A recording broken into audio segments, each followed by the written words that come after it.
حضرت ابو ہریرہ رضی اللہ تعالیٰ عنہ سے مروی ہے کہ حضور اقدس صلی اللہ تعالی علیہ وآلہ وآصحابہ وسلم نے فرمایا کہ حضرت سلیمان بن داؤد علیہ السلام کو رب تعالی نے ایسی بابرکت کلمات عطا کی تھیں، اس کے بعد کسی نبی کو وہ کلمات حق تعالی نے عطا نہیں کی۔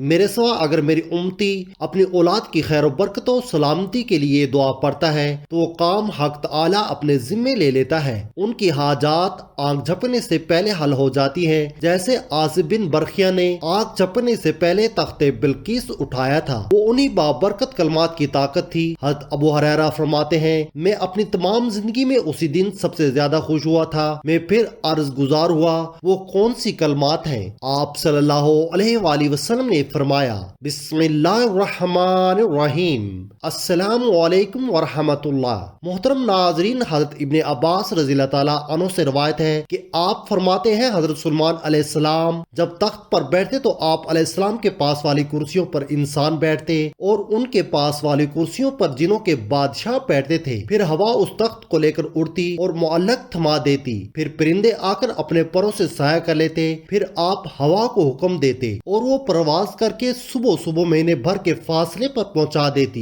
مہینے بھر کی دوری چند لمحوں سے طے ہو جاتی۔ ایک مرتبہ اسی طرح آپ جا رہے تھے، پرندوں کی دیکھ بھال کی تھی، پھر غالب پایا بڑے ناراض ہوئے کیونکہ ہدہد پرندہ غائب تھا، اور فرمایا چند گھنٹوں سے مجھے نظر نہیں پڑتا، یا سچی مچی میں غیر حاضر ہے۔ اگر واقعی وہ غیر حاضر ہے تو میں اسے سخت سزا دوں گا، بلکہ ذبح کر دوں گا۔ ہاں، یہ اور بات ہے کہ وہ غیر حاضری کی کوئی معقول وجہ بیان کر دے۔ اتنے میں ہدہد آ گیا۔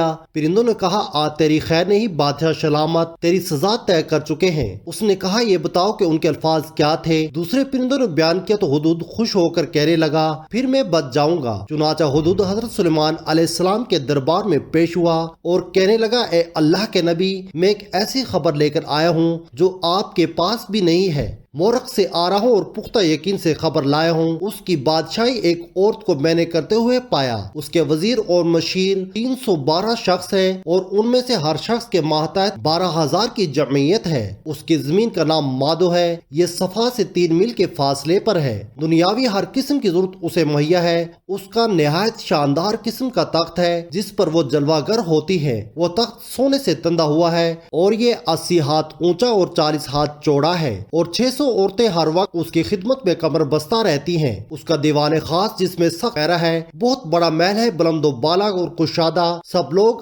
آفتاب پرست ہیں۔ خدا پرست کوئی نہیں۔ ملکہ کا نام بلقیس بنت شرحم میل ہے۔ اس کا دادا پورے یمن کا بادشاہ عظیم تھا، جس کی اولاد نے 40 لڑکے پیدا ہوئے جو سب کے سب بادشاہ بنے۔ اس کے والد نے ایک جنیہ عورت سے نکاح کر لیا تھا، اس بدن سے بلقیس پیدا ہوئی۔ جنیہ سے نکاح کے مختلف وجوہات بیان کی گئی ہیں۔ ایک یہ کہ اپنی حکومت اور سلطنت کے غرور والے لوگوں سے کہتا کہ تم میرے لائق نہیں۔ اس کا نتیجہ یہ ہوا کہ لوگوں نے اس کا نکاح ایک زانی سے کرا دیا۔ حضرت سلیمان علیہ السلام ملکہ بلقیس اور اس کی قوم کے متعلق بیان سن کر کہنے لگے کہ مجھے یہ معلوم کرنا ہوگا کہ تو یہ سچ بول رہا ہے یا جھوٹ۔ میرے اس خط کو لے کر جا کر ملکہ بلقیس کو دے دے، پھر ان کے پاس سے ہٹ کر دیکھ وہ کیا جواب دیتی ہیں۔ ہدہد پرندے نے اس خط کو اپنی چونچ میں دبا کر ملکہ بلقیس کے محل میں جا پہنچا۔ ملکہ اس وقت کھانا کھانے میں مصروف تھی۔ پرندہ ہدہد نے نہایت خاموشی اور چالاکی سے اور احتیاط کے ساتھ خط اس طرح ڈالا کہ وہ جان نہ پائے کہ ہدہد کہاں سے آیا۔ ملکہ اپنی گود میں پڑے خط کو دیکھ کر محتاط ہو گئی اور خوف زدہ بھی، لیکن اتنا اندازہ ضرور ہو گیا کہ یہ کوئی عام خط نہیں بلکہ معزز مکرم ہے۔ اس پر مہر بھی لگی تھی۔ اس خط میں خط لکھنے کی تمام اصول بڑھتے گئے۔ خط لکھنے کے لیے پہلی شرط یہ ہوتی ہے کہ خط کا آغاز ہی اس طرح ہو کہ خط لکھنے والے کا نام، پتہ مکتوب کے نام میں آ جائے کہ کس نے خط لکھا ہے۔ ایک اہم بات، خط کا آغاز اللہ تعالیٰ کے پاک اور بابرکت نام سے کیا جائے۔ کہا جاتا ہے کہ حضرت سلیمان علیہ السلام سے پہلے کسی نے خط میں یہ مقدس کلمات نہیں لکھے تھے۔ حضرت ابو ہریرہ رضی اللہ تعالیٰ عنہ فرماتے ہیں کہ ایک مرتبہ